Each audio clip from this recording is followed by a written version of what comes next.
Antes de você fechar esse vídeo achando que eu sou louco, me dê um minuto. Eu sei que o Tobirama Senju não é o primeiro nome que vem na cabeça quando a gente pensa em melhor Hokage. A maioria vai de Minato, Kakashi, Naruto e, bom, grande parte vai até de Hashirama. Mas eu tô aqui pra mostrar que o segundo Hokage, o cara que a maioria lembra como aquele que odiava os Uchihas, é, na prática, o Hokage com maior impacto real na história de Konoha. Não tô falando de poder, tô falando de legado, de construção, de visão. Fica aqui porque quando eu terminar esse vídeo, você vai pelo menos colocar o Tobirama na conversa.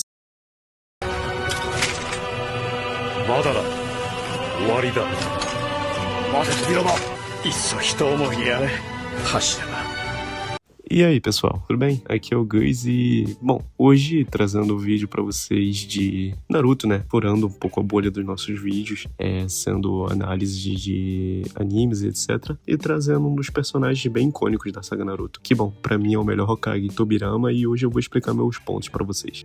Para entender por que o Tobirama é tão subestimado, você precisa entender o contexto em que ele viveu. Bom, ele cresceu numa época em que os clãs se matavam o tempo todo. Não tinha Konoha, não tinha Hokage, não tinha paz. Era guerra constante. E o clã Senju estava em guerra direta com os Uchihas. Tobirama perdeu os irmãos muito cedo nessa guerra. Literalmente perdeu o Itama e o Kawarama. 2 dos seus irmãos foram mortos, ainda crianças pelas mãos dos Uchihas. Isso é importante porque vai explicar muito da relação dele com o clã Uchiha mais pra frente.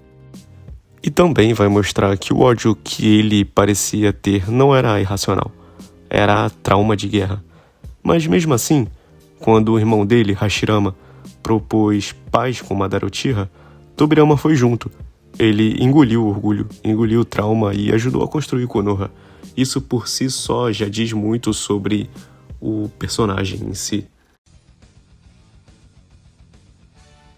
Aqui é um tópico bacana porque, enquanto Hashirama Senju criou o sonho de Konoha, foi Tobirama quem transformou esse sonho em uma aldeia funcional. Ele criou a Academia Ninja, os exames Chunin, a Anbu e a Polícia Militar de Konoha. Basicamente, toda a estrutura política e militar da vila surgiu por conta dele. Sem Tobirama, Konoha provavelmente seria só uma união temporária entre clãs.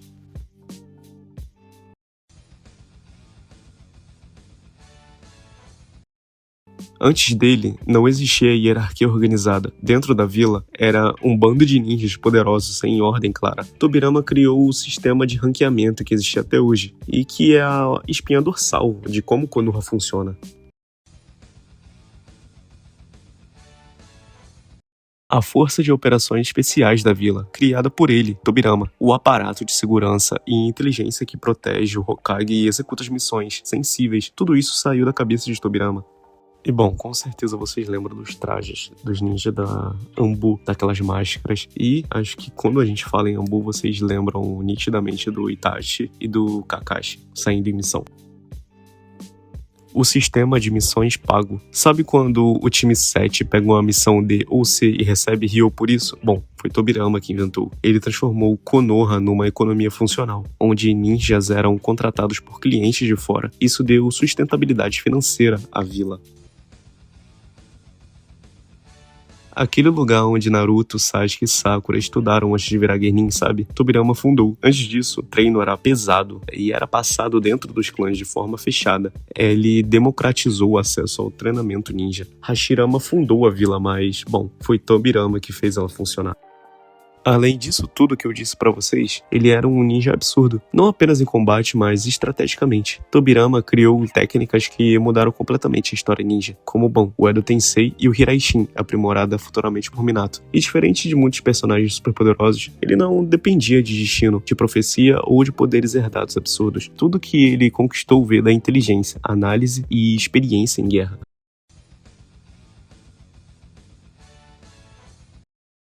Agora vem um ponto mais polêmico. E bom, eu vou ser honesto aqui. A relação de Tobirama com os Uchihas é complicada. E sim, ele teve culpa numa parte disso. ele desconfiava profundamente do clã Uchiha. Colocou eles para tomar, conta da polícia de Konoha, o que parecia uma honra para eles, mas, na prática, os isolava do centro político da vila. Isso foi uma jogada calculada e contribuiu para a marginalização do clã. Mas aqui é onde eu peço que você segure o julgamento por um segundo. Tobirama tinha motivos concretos para desconfiar. Ele estudou o Mangekyo Sharingan e sabia que acontecia com os Uchihas quando eles perdiam alguém que amavam. Ele os entendia cientificamente. Ele descobriu que o Sharingan despertava através do Shitoki, um sofrimento ou neurose cerebral dentro dos olhos dos Uchihas. Ele sabia que os amor dos Uchihas facilmente transformava em um ódio destrutivo. E ele não estava discriminando por preconceito puro.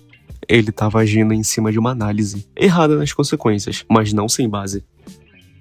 O problema real não foi a desconfiança, foi a falta de diálogo. Ele não foi atrás dos Uchihas para construir confiança. Isso criou um abismo que culminou no massacre do clã. E acredito que vocês sabem quem foi o culpado desse massacre. O problema é que essa decisão acabou isolando o clã politicamente. E é aí que nasce um dos maiores debates da obra. Tobirama estava tentando incluir os Uchihas ou controlá-los. Enfim, décadas depois, com outros personagens tomando as decisões erradas, Tobirama plantou uma semente ruim, mas a árvore podre que cresceu foi regada por muita gente depois dele. Ele não é inocente nessa história, mas colocar um massacre no colo dele é ignorar tudo que veio depois. E talvez seja justamente isso que faz ele ser um personagem tão bom. Tobirama não era perfeito, ele tomava decisões duras, frias e até moralmente questionáveis, mas quase todas eram pensando no futuro da vila, não na própria imagem.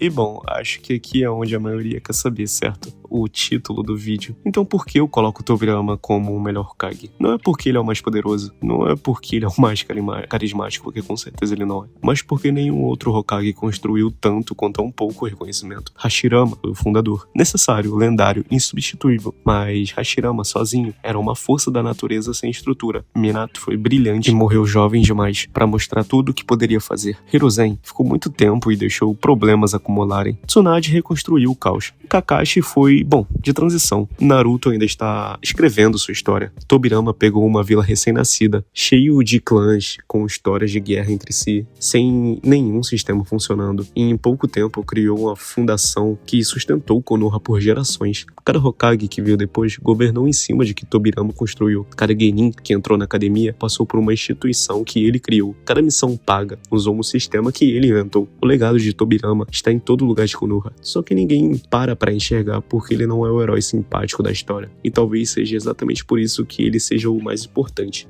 O argumento que eu citei aqui não é sobre quem era o mais forte, como eu disse, é sobre quem foi mais importante para a sobrevivência da vila. Hashirama criou a paz, mas Tobirama criou o sistema que manteve essa paz viva. E talvez o maior sinal da genialidade dele seja justamente esse. Até hoje, décadas depois de sua morte, os fãs ainda discutem se ele era um herói visionário ou alguém que criou problemas que explodiriam no futuro.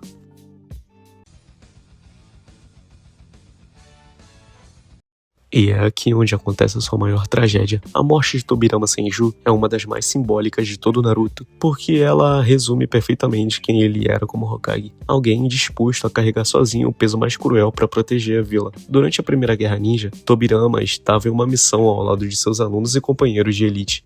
Hiruzen Sarutobi, Homura e Koharu, Danzou, Kagami Uchiha e Torifo Akimichi. Em meia guerra, o grupo acaba cercado pela temida Unidade Kinkaku, um esquadrão de ninjas extremamente poderosos de Kumogakure, liderado pelos irmãos Kinkaku e Ginkaku, dois monstros que possuíam parte de chakra da Kurama. E naquele momento, Tobirama percebe uma coisa: não existiria saída para todos, alguém precisaria ficar para trás. E é aí que a essência do personagem aparece. Enquanto todos hesitam, Tobirama nem pensa duas vezes. Ele assume o papel de isca sozinho para garantir que seus alunos escapem vivos. Mas antes de partir para a morte, ele faz algo ainda melhor. Escolheu o Hiruzen como terceiro Hokage em pleno campo de batalha, cercado pela morte. Tobirama ainda estava pensando no futuro da vila. Isso é importante porque mostra uma diferença brutal entre ele e muitos outros personagens. Tobirama não era movido por emoção ou heroísmo teatral. Ele era pragmático, frio, mas quando chegou a hora mais importante da vida dele, ele fez exatamente o que acreditava que um Hokage deveria fazer: morrer para proteger Konoha, a sua vila. E o mais pesado nessa cena é que ele provavelmente já sabia que não venceria. Mesmo sendo um dos ninjas mais inteligentes e perigosos da história, Tobirama entende que a luta era praticamente um sacrifício. Ainda assim, ele vai sem hesitar, sem discurso gigante, sem drama exagerado, apenas aceitando a responsabilidade. Isso torna a morte dele tão impactante. Tobirama não morreu um herói lendário. Morreu como um líder fazendo um trabalho sujo que ninguém queria fazer. O Tobirama foi o melhor Hokage porque ele entendia uma coisa que os outros não entendiam. Paz não se mantém só com sonhos. Pois é, eu sei que você pode discordar. Na verdade, eu até prefiro que você discorde. Vá nos comentários e me fale quem você acha que é o melhor Hokage e por quê. Mas tenta me dar um argumento válido que não seja o mais poderoso ou o mais bonzinho. Fale do legado, da construção, fala do impacto real, porque quando você muda o critério, Tobirama entra muito bem nas conversas. Tobirama pensava à frente do seu tempo, enquanto os outros Hokages agiam pelo coração. E bom, agora eu quero ver o comentário de vocês. Se vocês estão do lado dos Hokages, do lado do clã Uchiha. Enfim, o debate tá aberto. Se você gostou, deixa o seu like, se inscreva no canal e compartilha. Até a próxima e tamo junto, rapaziada.